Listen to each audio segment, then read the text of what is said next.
Welcome to today's podcast, News Nation. Here I am, Pat LaRusso, with my two co-hosts, Lucas Ugenti and Anthony Sino. Welcome, gentlemen, for our fourth podcast of Season 4. How are you both doing?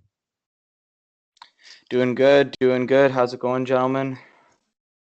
I'm Same all right. old, man. You know how it is. Yeah, just honestly just happy the season's over. We can kind of focus on the next. I know. Yeah, was it'll be a waiting- I was- crazy... I was waiting Sorry? for some Leafs news right after the Cup final to just dunk on everyone, but I guess we'll have to wait. Yeah, looks like we're gonna have to wait at least a couple more days with the draft upcoming next week, and then immediately after, free agency. But we've done a really good job, or we've discussed over the last couple of weeks, some of our ideas for what players the Leafs need to round out their roster. Earlier this week, I posted a blog looking not necessarily at specific players, but more of an overarching theme for this team as they head into next year. And it's the need for a culture change and the need to bring in, those more playoff ready bodies with that playoff ready mentality to, help this young team get over that hump and be able to play and win in, tight checking games and start to win more 2-1 and not think like it's pawn hockey 1980s Edmonton Oilers type of style. I'll leave it to you guys to kind of, let me know what your thoughts are on the blog and kind of where you see the importance of, a culture change as we look to next season. Yeah. So, sorry, Luke. I'll jump in quick. Yeah, you take it. So, for me, I completely agreed, Pat. When I was reading your blog, we keep hitting this nail on the head in terms of bringing that variety of different tangibles and intangibles to the lineup for the Leafs. It's very clear that we witnessed it no less than a week ago. The Tampa Bay Lightning, right? They're a perfect example of combining just an elite skill set of an elite forwards group with some tremendous skill sets. Number one defenseman, number one goalie, Hart Trophy candidates, you name it. But the guys that were going out against the best lines against Seguin and Ben in the Cup final, it was Yanni Gourde, Barclay Goodrow, and Blake Coleman. So clearly a team like Tampa realized that they needed to bring some variety in the bottom of their lineup to get them over the hump, and they did, right? And obviously Tampa has the luxury of maybe overpaying in a sense for those types of players due to the fact that they got their core locked up to some ridiculously team-friendly contracts. Crazy cheap deals. Braden Point makes $6.75 million or something like that. It's absolutely nuts. But nonetheless, they do follow the plan of just bringing a variety to their lineup now, and I don't think they'll change. And I think that the Leafs should follow the same ideology. And I'm interested to see if Dubas can make that happen over the coming weeks here. Yeah, I think you would hope he can do something like that. Pull a rabbit out of his hat. But I think you're also comparing apples to oranges in the sense that Toronto doesn't have the luxury, or honestly, I don't even know what you would call it at that point, but they don't have the opportunity to sign players at team-friendly deals because I'm going to sound like biz nasty a little bit here, but the taxes in Canada are a lot different, so players aren't going to take team-friendly discounts just to come here and play in Toronto, especially knowing how the media treats the team. Not that they necessarily treat them bad, but it's crazy. It's on a whole different level here. But as for Pat's blog, I agree that the team's culture needs to change. I think that is evident. And if you don't think the team's culture needs to change, then you probably haven't been watching much hockey, or Maple Leafs hockey at least. But I do think that Dubas did a decent job in trying to acquire players that were supposed to change the culture. We could talk all we want about Tavares. He is a winner. He's proven that. Maybe not so much in the NHL level, but he did take a pretty average Islanders team to the playoffs, and he clearly made that team his own. And signing him was supposed to be, that step one of changing the culture. You brought in Muzzin, who had championship pedigree. You brought in Spezza, who's obviously a glorified veteran and was supposed to help changing the culture. Kyle Clifford. Kyle Clifford. like the list goes on. Like they've attempted to try and change the culture, and I don't know if it comes down to who they brought in. Maybe not have been the right guys to actually change the culture, but I do think the attempt was there. And I think it kind of goes beyond this at this point. I don't know if it's management per se, or because I do really believe in Keefe, and I think Keefe has the ability to change the culture. But at the end of the day, the roster is designed, and you mentioned it in your blog pad, that the offense and the team as a whole is designed to score goals, and it's skill, skill, skill. And I don't necessarily think that's a bad thing. I think Tampa Bay has a lot of skill on the roster. Even their fourth line has some skill. I mean, Patty Maroon, the big rig, he's a big boy, but he's still going to score goals. He's going to, get you that timely assist. He's going to keep the puck in deep as he can. Pissed his pants at the parade. Sure. Legend. Sure. Hey, whatever Legend. works. Whatever works. I'll gladly piss my pants to get a Toronto Maple Leafs win. But my point is that Dubas attempted to do this, and I don't know if it's so much on him, maybe Toronto Maple Leafs as a whole, what it means to actually wear the Maple Leaf sweater and come to Toronto and play. But it just seems like regardless who you come to Toronto and your mindset kind of changes. It's not as, blue collar, pack a lunch and go to work as some of these other teams in the NHL. Yeah, I always found that the Maple Leafs can really, if you look at the last couple of seasons more specifically, is as soon as the games get tighter, they don't pivot or they're not able to adapt. And it kind of, once they get frustrated, the scoring dries out. It would be nice, not necessarily to see like the 1990s of like rock'em sock'em fighting, but maybe like a solid hit or something to just spark the boys and get them going. And when I look at that Tavares line, maybe adding a physical element to him and Nylander on that line, might be, where it can start and then start to snowball the rest of the lineup. And there's a lot to be said about having like that veteran, like Pat Maroon now is like 2 for 2 in Stanley Cups the last 2 years. Like he brings an element that I just don't see the Leafs. Like, they don't have it in the Marlies, not yet anyways.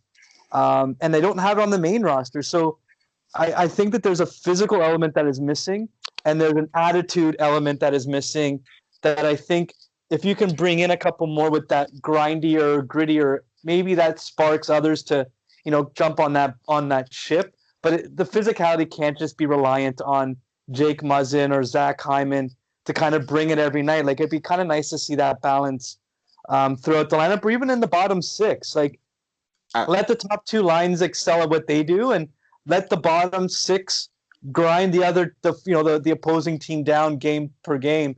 But I think that there is a missing cultural or missing element to this team to really complete the puzzle. Can I just jump in on what you just said there, Pat? And I think you brought up a very interesting point in terms of the when you're talking about when the game gets tight, right? So let's go down that road for a second in terms of what playoff hockey is. And a quote, and I'm going to paraphrase it here because I don't have it in front of me, but I'm going to paraphrase a quote that John Cooper said during the Cup final. And I think it was after they won Game 3 or something like that, I believe. So they're up 2-1 in the series at this point.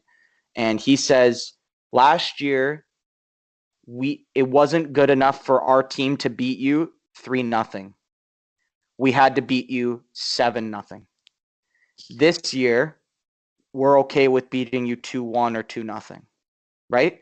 Now, to a lot of people, you know what? They might think, it's easy to say that when you're Tampa. Like for example, what you just said, Lucas said when about the Tampa Bay Lightning in terms of their team-friendly deals, and how they got a Blake Coleman or a Barclay Goodrow, and they could afford to pay those guys to be on their third line.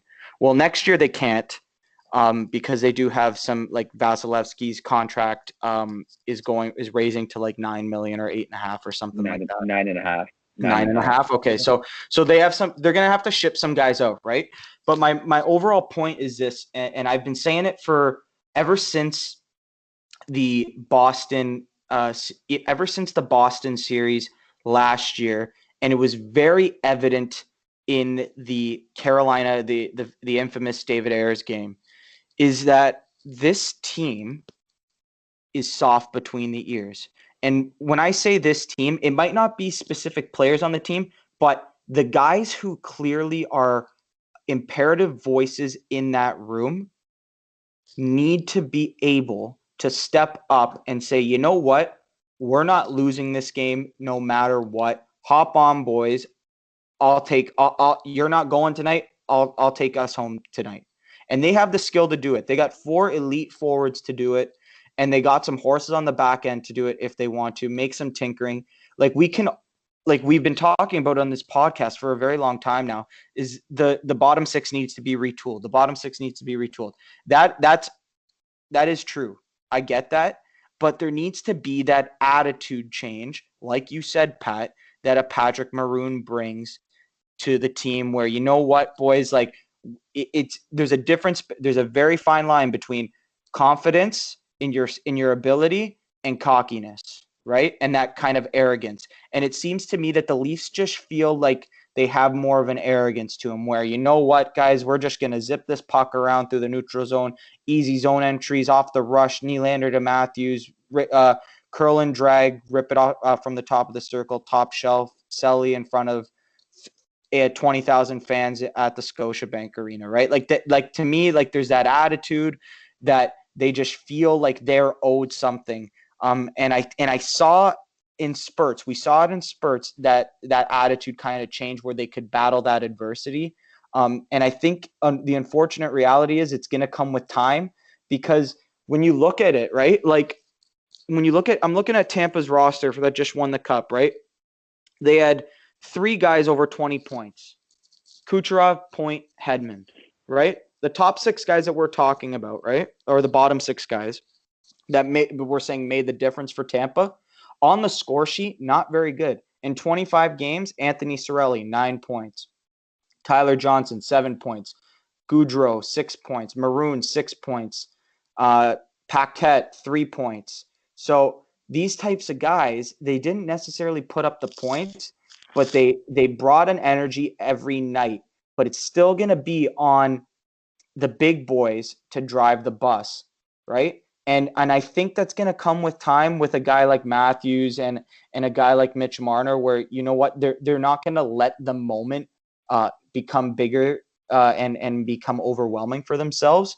But I'm interested to know with what your guys' thoughts are on, like, what do you think it's going to take to change it?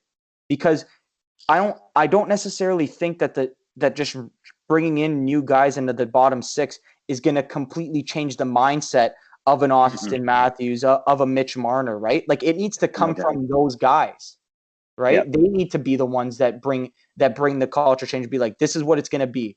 We get down in a game, we get down in a game 5 early, or like bringing up recent examples of Columbus, right? Like, they blow the 3-0 lead. Like, you know what I mean? Like in game 3, right? Yeah. So that's a pivotal point in the series. Like, why are you folding? You understand? Who's that person that's going to step up in the room and be like, boys, we got this. Like, don't worry. You know what I mean? I personally don't think that they have that. I think that they have a ton of leaders. I think they have a ton of guys who want to win and say they want to win, but I don't think they actually have that guy that's going to walk into the room and flip the table. I don't think Tavares is going to walk in when they're down 2-0 going into the third period with, 10 shots on net and flip the table and start screaming and holding people accountable. Who knows? Who honestly knows? Because I'm not in the locker room, but it doesn't seem to me that they have any one of those guys. I mean, Muzzin could be that guy. Spezza could be that guy. It seems like Muzzin is that guy. Just to fight. Okay, but is that enough? Clearly it wasn't. No, I know it isn't.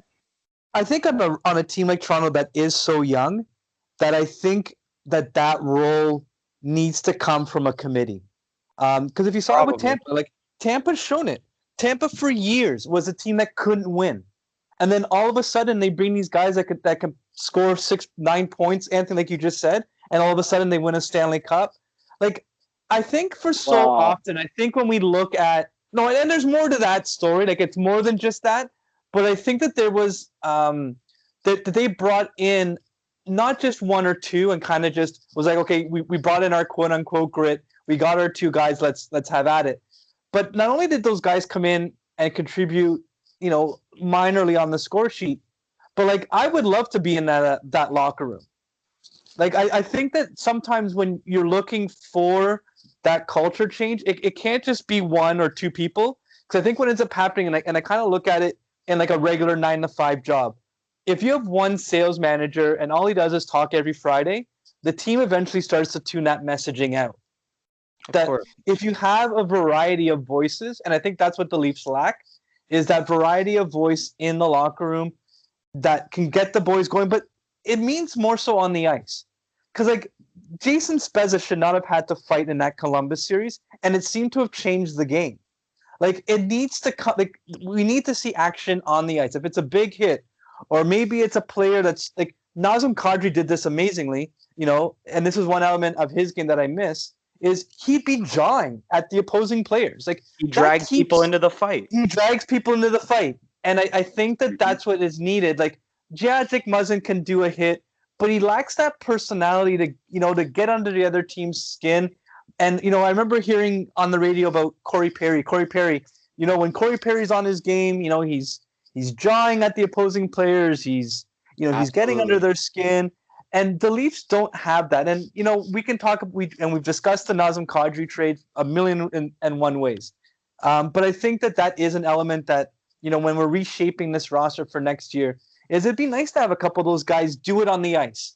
Because I think it's great to have it happen in the locker room, but when you're in the heat of the moment, it does seem to spark that additional level out of this team, and we just need more of it. Because really, when the Leafs had Kadri, we were pretty close to beating Boston, if it wasn't for his suspension or anything. But I think that is an element that is needed, and we need to bring it back. And and I think just given the way the salary cap is looking for next year, and the fact that Kyle Dubas can be a little bit more creative, that I think that it's looking really, really good at this point. See, the thing is, I agree with you 100%. But at the end of the day, I don't want a fourth line filled with Kyle Clifford, Matt Martin, and Patrick Maroon. Like this isn't the early 2000s where that's going to win you games. So I'm on the side of drafting or acquiring players who can play on the edge like Kadri. But it just seems to me that everyone thinks, okay, we need grit, so we need fighters, so we need big boys. Like it doesn't work that way. Like Barclay Goodrow was probably one of Tampa's best players throughout all the playoffs. And this is coming from eye test. I the stat guy. I'm not a huge stat guy. Yeah. This is eye test. That guy was in on every single forecheck. I can count. I probably can't even count how many times that he dumped the puck in and was the first one on the puck after dumping the puck in. And honestly, other than Hyman, I don't think there's one player on the Leafs who does that. And even if it is, it's just because they're faster than the other player and they got there first, not because they're going to rub them out and steal the puck. Ride it out. Yeah. So if I'm being honest with you, as much as I completely agree that Toronto's culture on the back, the bottom six needs to change, I agree. But I don't think it needs to change in the sense that we need to acquire these Rock'em Sock'em, Rocky Balboa type players. No. Can I just say something with this, boys? I'm going to bring up just because it's inked in my brain right now, and it ties into what you guys are saying. And I think it's something that is, it might seem as it might not matter, but it probably matters a hell of a lot more to the guys in that room, and like in terms of a camaraderie. Ray Ferraro, I don't know if you guys listen to Overdrive a lot, but Ray Ferraro, the guy who's in between the benches for TSN on their broadcast, he goes on there every day, and he says without a doubt, out of all the games that he calls, all the NHL teams that he's in between the benches for, and he hears everything. He can it's like you guys see it, right? He's right beside right beside the guys. He says Toronto has the quietest bench in the league. And you know what? To me, that's sad, because like you don't. It's almost like another shift, and then you're just quiet. Oh, coach has got to tell you something. Okay, look here. Look, like, you know what I mean? Hyman, when you're pulling up on the half wall here, like look for Matthews in the slot. Like there's no it seems like there's no competitiveness, but you can't. To me, I think it's unfair to say you're not trying. A lot of people say this against Nylander. Oh, Nylander doesn't even try. Well, no, that's a gray area term that you can't say. But you can say, like, where's your edge? Where's your FU attitude to the opponent? And that is something you can measure, because you can see it. You could hear it in the bench. Like that's someone who's not in the room, but he sees it on the bench. Where like Nazem Kadri, and unfortunately he's gone, but Kapanen was doing that a little bit too. Do you guys remember that? Well, when he wanted to. Yeah, when he wanted to. But that's when the he thing. wanted to. Consistently. It's consistency. Bring it consistently. Do you guys remember that game? I can't remember if it was this year or the year before. They played Montreal. They were up big, blew the lead, or sorry, they were down like maybe 3-0 in the first period, and then came back. And then there's that GIF of the wink. Kapanen and Tavares chirping, and Kapanen like Tavares put the hand to his ear or something like that, and they were barking at Domi and stuff like that. Like, that's the shit that you need. That's what builds camaraderie in the room. That's what's gonna make the next guy be like, "Holy crap!" Like, look at John right now. Look how much John's in this. I gotta raise the level. I gotta raise my level. It's an accountability factor. It is an accountability, and it's those intangibles that you can't necessarily, you can't put number to it. You know what I mean? Like, but like, there's no. You just point. You gotta find the middle ground there. You gotta find the middle ground there. Find that middle ground. Maybe Matt Martin will chirp all the time, but he doesn't bring enough value on the ice. So it's up to Dubas and his scouts to find the middle ground. And a perfect middle ground is a guy that we talked about last week, Patrick Maroon, right? Yeah. Those types of guys. The guys that'll bring the maybe not like on the surface points, but they're not going to hurt you in the defensive zone. They're going to be in on the forecheck, heavy, hard, take up space. Yeah. But when they're on the bench, they're going to be at the other team. And you know what? When a guy like Braden Point's on the bench and he hasn't scored one that night, or he's not generating a lot of shots, but he sees a guy like Patrick Maroon just literally like going after like the guys on the Stars bench or the guys on the Islanders bench, Point's like, oh shit, Maroon's into this one tonight. I got to raise my level. And then that's when you got a guy with an all-world talent who's now about to raise his level and make a difference in the game on the score sheet. So it's a snowball effect, right? And you know what, that actually leads us to the next topic. And I know you know, the three of us have discussed this, and all of a sudden now we're starting to see rumors that there might be some talks between Columbus and Toronto. The name Josh Anderson has now started to pop up on certain social media circles as a possibility. He would be a great addition, and I know there is the big question mark about his shoulder injury this season. But leading up to this year, he had a fairly, steady career. And he does bring that element that the Leafs are so lacking. And he is exactly like you mentioned, Lucas. He's not your rock'em sock'em, but he can still put up some points. He can still bring you that physical element. And he would be a great fit on the Leafs' revamped third or even fourth line. Yeah, I think so too. I agree. I think that he's kind of the guy you actually exactly want, solely because he can contribute offensively, and he's not going to be a liability defensively. And you're right, he does take the body when he needs to, and he's not afraid to mix it up, which is the kind of guy that I would want on my roster any day of the week. Yes. And again, I would take him over a Wayne Simmons or a Patty Maroon at this moment. And again, it's nothing against those guys. It's just, I do think the Leafs roster is set up in a way where they need to score goals because they really aren't the best defensively, and that's from top to bottom. Like, they're just not a very good defensive team. And if they're not going to commit to the defense, and I understand that defense wins championships, then you have to commit to defense. I'm not saying that you forget about playing defense because you absolutely have to. It's a 5-man system back there. But if you're not going to be good, you're not going to be willing to commit to defense, you have to do things that are going to allow you to stay in the offensive zone. And I think a guy like Josh Anderson is able to keep the puck in the offensive zone on the third line, possibly second line if he needs to be there. And I just think he has more value than a guy like Kapanen or Janssen, who is all skill, a little bit of physicality. But I think at the end of the day, that's a major upgrade in that department because, he's willing to go to the dirty areas, willing to, take fights, take battles in front of the net. Because I honestly, other than Hyman, I don't know another guy who's standing in front of the net tipping pucks, and I don't know another guy who's knocking down a defenseman and getting that loose puck that sits in the crease. That there's just so many of those opportunities on the ice during a game that you just wish you had a big-bodied forward, and at least do have a bunch. And being Matthews and Tavares, they're just not the right guys. They're big bodies, but they're not physical. So at the end of the day, I'm not saying you're wasting their size, but it doesn't help that you're that big and you're not really making checks. And that that actually brings me to my next point, just about Matthews in general. To me personally, I think he plays his best hockey when he's angry and he's finishing checks. There's nothing better than absolutely. That's not even a question. Well, So he it's had like what? his best playoffs. Like Man. his best 5 games were this playoffs. He played a Exactly. solid two-way game. He was head and shoulders above everyone else on that team. And you know what? He almost carried the team to victory on his shoulders, the entire team.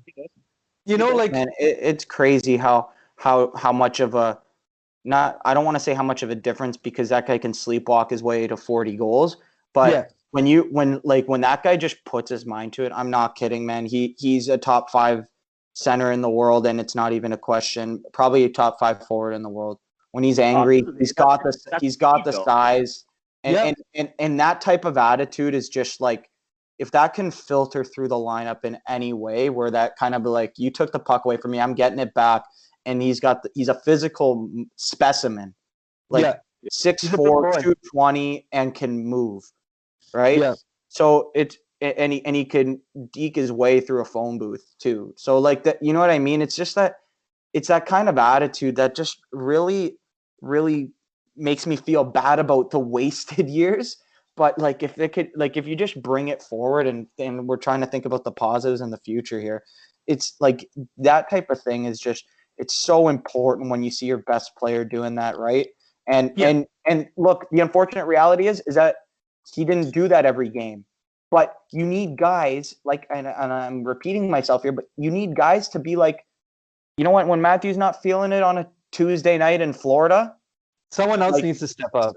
someone needs to step up, or Yeah. someone needs to drag Matthews in and be like, hey, like Matts, we're down a couple in the third period. I know you're not feeling it, but like he'll see that. He can see that on the bench. He sees it in the locker room. Guys are pissed. He's like, all right, I got to raise my game tonight. Even though I don't feel like I have it, I gotta do something. I gotta go make a difference in some way. So that's all it is, man. Like when you see you see the cup final right now, look how close these guys are. It's like they die for each other. Like you know what I mean? Like it's like they die for each other. And again, people might say like, who are these guys from the GTA to just say like, oh, these guys aren't trying for each other, but like show it. Like you don't have to, like, you know what I mean? We can only judge what we see. Yeah, they're it's not a consistent effort. And I don't know, and I always thought, maybe a part of it is age, because it's the first time for a lot of these guys where they've had to run into adversity. Like Austin Matthews playing in Europe was probably one of the top players in the league. Mitch Marner was one of the top players in the OHL. And I forget who it was. It was definitely a scout that they were interviewing back, I want to say last year, sometime just before the season shut down, and they were discussing this very topic, funny enough. And his big thing is a lot of times when players hit adversity for the first time, they're not sure how to face it. They're not used to it. They're not used to having someone get in their face. They're not used to, having to take their game to the next level because, for a lot of their careers up to this point, them at 50 or 60% is still better than 90% of the people they were playing against. Exactly. Right? So a lot of it does come with maturity, but I think that's why you need those wily vets to kind of help guide these players along. And from an Austin Matthews perspective, looking at how rewarded he was this playoffs, he produced offensively. There's really not much criticism that you could lay at his feet for the playoffs. No. Just a lot of the other players didn't show up, right? That reward there, like I'm looking forward to seeing where he takes these last 5 games into next season, because I truly believe that there's a residual effect from the effort, from the anger that he showed in those 5 games. With him, there's something about him that there's a definite another element to him that maybe we don't see all the time. But if there's one person I can say that actually gives a shit, it's him. Honestly, Pat, let's be honest here. If he didn't have that legal trouble and frankly he was a complete idiot for doing what he did to that lady in Arizona, it's pretty unanimous that he would have the C on his jersey. Yeah, he'd be a captain. And let's like everyone knows he's the leader in that room. He wears an A instead of a C, and optically they couldn't give him to him, especially the timing of when it came out. And probably the team felt a little slighted that they didn't tell him, right? So his actions had consequences, and he's paying for them right now by not having the C on his jersey. But you made a great point there about understanding how hard it's going to be. And you talk about how these star players they've had it and they've had it easy, right? Like they've all won. It's all like, look, Marner, Memorial Cup, Matthews went into as a 17-year-old or 18-year-old in a men's league and just absolutely dominated. John Tavares, he was. All these guys were the best players on their youth team, bar none, every year, right? Yeah. So you need to understand how hard it's going to be, and you need guys to bring it in to tell these guys, look, it's hard. You are not going to sleepwalk your way to a Stanley Cup final. An example is Tyler Seguin, right? Tyler Seguin won a cup his first as a rookie with the Boston Bruins, his first year. And now how many years? It's been 9 years since he last won, right? So 9 years since that time, and he just made it this year, his second time in a cup final. And the guy's like distraught because you could see it on his face. Like he knows, like, man, when I was 18 years old, I thought it was going to be easy. I got one cup already. I'm 1 year into the league. I'm 1 for 1. I'm going to have 4 more by the time I retire. Now he's almost 30. You still got 1. You understand? And you can see how he knows, holy shit, this is hard. It's hard to win. Yeah. Right? It is. It's hard. So like that's the mentality that these guys got to understand, right? And just to bring it back just to Josh Anderson, because we did kind of go on a tangent there. I'm looking right now, like I would really like that deal. I know he's got some injury history, but I am a proponent for trading for him, especially if it's a 1-for-1 for Janssen. I don't know if they do that. Who knows? But let's keep in mind that his agent is Darren Ferris. And he's an RFA. So, like, who knows what that negotiation is going to be like if they do trade for his rights? Who knows? Maybe Dubas just doesn't even want to go down that hole. We'll see. Like, there's a lot of things up in the air there. I do, however, think that if they are going to trade for him and sign him, that probably means that's a good deal to make if you know you're out of the Pietrangelo sweepstakes. And like we won't have to talk about that, but I do know that St. Louis is making another run at Pietrangelo over the weekend, this past weekend by the time everyone's listening to this podcast. So it just basically I think it's going to be a situational thing with bringing him in, but if the timing is right and they think that Ferris will play nice in a negotiation, obviously he doesn't have as much leverage as Marner did, but I would like it, right? Like he slots in on that third line, and you can, and hopefully he comes in cheaper than what Janssen signed for right now, and I think he's a year younger. Mm-hmm. I don't know if he come in cheaper. Janssen's 3.4, right? Am I? Yeah. I'm going to assume that's what Ferris is going to try and get, or pretty darn close. Janssen's 3.4, so yeah, if it's a dollar in, dollar out type thing, then I don't know if I'm so keen on doing it. But I think if you can get him a little cheaper, maybe, right? Fingers crossed. They're the same age, by the way. I think regardless you do it. I think regardless, even if he doesn't come in cheaper, I think you do it. I think he adds just but then different element to the game, like a complete different element. Yeah, maybe. Yeah, I like it. No salary cap, I'd probably do it. But here's the thing, salary cap or not, I'm on the side of not signing Pietrangelo. So to me, it's almost a no-brainer if you have the opportunity to bring in Josh Anderson, get rid of Janssen, and not even sign Pietrangelo, and then shore up your bottom 4, which is that's a topic for a whole other day because I'm on the complete opposite side of the majority of the people there who want Pietrangelo, right? Well, yeah. So we'll just have to see what happens there. But if we're looking at this deal in a vacuum, like you said, Lucas, I'd be for it. I think good. And it just seems like there's just so many balls in the air when it comes to, what needs to be done and who needs to come in to make that change. But it has to happen. I think at this point, everyone's demanding progress. I'm sure Dubas now has his feet over the coals. Brendan Shanahan probably has his feet over the coals. So it'll be an interesting week. So, by the time, this podcast go live, we'll be looking forward to the draft the following day, free agency the Friday. But before we end this podcast, and I did want to quickly touch on Steve Simmons' article today about John Tavares and how the signing of him was a mistake.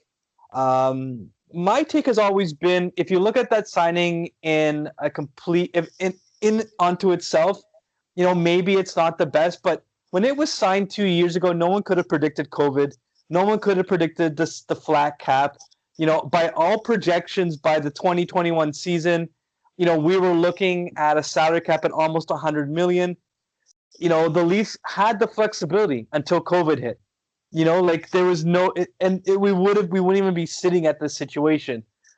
So it kind of just seems like it's just more dumping on on the Leafs by Steve Simmons, and it just seems that it's just perpetual ever since the whole Austin Matthews COVID article that he seemed to get scorched on. What are your thoughts, gentlemen? Luke, you want to you go want first? this one? I'll go first. Sure. That's Yeah, you like go first. I think it's pathetic, honestly. Like, I'll get radioed here. I really don't even care. Simmons is become a joke, frankly.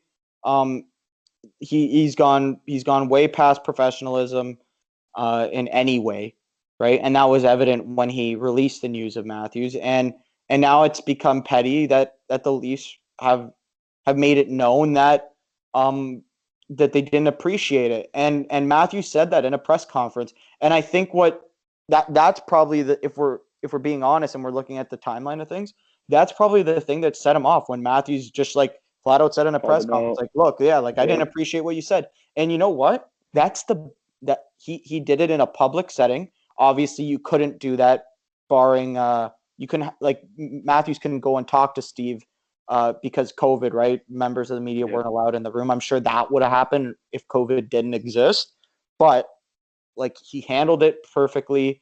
And I think Dubas just probably already made his feelings known, and like Simmons is just he's just flat out not basing it on any facts. Like, what is he saying? Oh, Matthew Barzal, Elias Pettersson, they were better in the playoffs. Yeah, those guys were better in the playoffs because their teams like went further. So it's a recency bias thing. I remember there was discussions, like, is Nathan MacKinnon the best player in the world? Yeah, people probably thought that because Nathan MacKinnon was on TV and McDavid was back home, right? Mm-hmm. Like, you understand?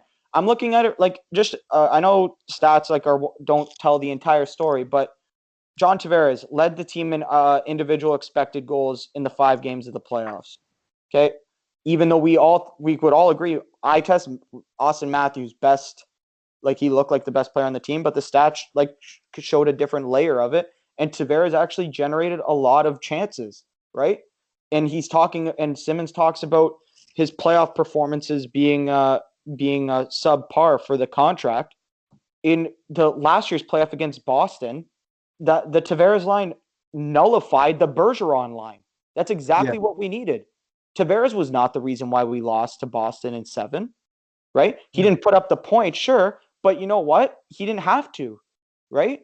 Because that was the whole point. If Nazem Kadri is still in that series, the Leafs have the leg up down the middle, and they probably win, because that's what needed to happen, right? That Tavares solved the one difference over from 2018 to 2019 is stop the Bergeron line, and they did. Yeah. And you went into a coin flip game 7 and you lost. So, like, okay, that's hockey, right? But there's just so many stats that just like backed up that like everything is just fake in terms of what he said. Like, every stat shows that Tavares was an elite player in the playoffs the last 2 years. Ice individual expected goals per 60. This playoffs, he only played 5 games, so it's a prorated thing. John Tavares was 8th in the entire league. And so, you know what I mean? Like, it's just, to me, it just doesn't make any sense. It's clearly gone past professionalism and it's become personal for him. And to me, it just seems like Simmons is just going on a tirade until eventually, like, he retires or goes off into the sunset, and he's kind of like that old man yelling on his porch. He's being like, I got a couple years left in this business. I'm just going to say whatever the hell I want. And then Bob's your uncle. Yeah, well, honestly, you just said it right there. This is the reason why I don't read too much into it, and I kind of find it comical. I'll look at it from a whole different perspective. I don't even think he really believes what he's saying. I think it's just he opens up his laptop, he stretches his hands, he takes a sip of milk, and he goes, how can I stir the pot today? What can I do to Leaf Nation today? Just to make everybody in hockey mad? Because he even said in his article, I'm paraphrasing because I lightly skimmed over it because I was genuinely laughing throughout. He said something about you don't pay $11 million for mediocrity or average hockey or whatever he said, and then he listed a stat of John Tavares having whoa, is it 150 points in 145 games? Again, paraphrasing, I don't remember. It was something along those lines that he obviously had more points than he did. Yeah, he had more points in the regular season than he did games played. And then that right there was like the definition of irony for me, at least. And I found that, comical because it's like, man, you're basing a whole article, a whole 4-minute read on how John Tavares wasn't the signing the Leafs needed, yada, yada, yada. And then he throws in the stat about how he played unbelievable and how he's actually doing really good. And it's like Steve, buddy, what's going on here, man? What are you thinking? How can you actually click send at the end of this article saying, wow, I proved my point? Because again, I'm trying to be an aspiring journalist, so I learned about that where you have to have a point in your blog and you have to stand by it. You can't flip flop because then there's no point of writing the article. And to me, it was like, hey, I'm gonna try and rattle Leaf Nation, hockey media. I'm gonna put this article out there, and I don't even really believe it, but I have to do it because there's really nothing else to be said right now. And at the end of the day, people can get as mad as they want. Obviously, Anthony, you seem pretty passionate about it, and I completely understand why, because he's done a lot of bad things in the past. But for me personally, on a personal level, it's funny, man. Like, I just don't care what Steve Simmons of all people has to say. It's just it's almost as if, like, if you look at our media, a lot of them are playing characters, and it's like they have to though, Pat. And I get it. I know the game. But really, they know who they're selling to, and then you have a bunch of fans in Leafs Nation who will parrot these little touch points and kind of make it as fact. And it's like I don't know. It almost become like the chicken or the egg situation when I see some Leaf fans take some of their criticism to an utmost personal level, sometimes disgusting, and attack players, attack management on Twitter. And a lot of it is based on these articles. You know what I mean? Like there is, as funny as these articles are, there are consequences and there's blowback. And when people say that Toronto's a hard market to play in and some players don't want to come here, I get it. Who the hell would want to get personally raked over the coals like some of these players have been? And really, every year we have our scapegoat. The last couple of years, well, last year and the year before has been William Nylander. He kind of shared the title with Jake Gardiner. And then when Jake Gardiner left, William Nylander seemed to have taken over that mantle. But it's I don't know if it's the fans that push the narrative or some of the guys in the media that push the narrative. But there's almost like this bouncing off ideas that the media just is like, oh, the fans seem to be emotional about this, so let me write about this. And it's just I don't get it. I didn't like the article. I thought it was trash.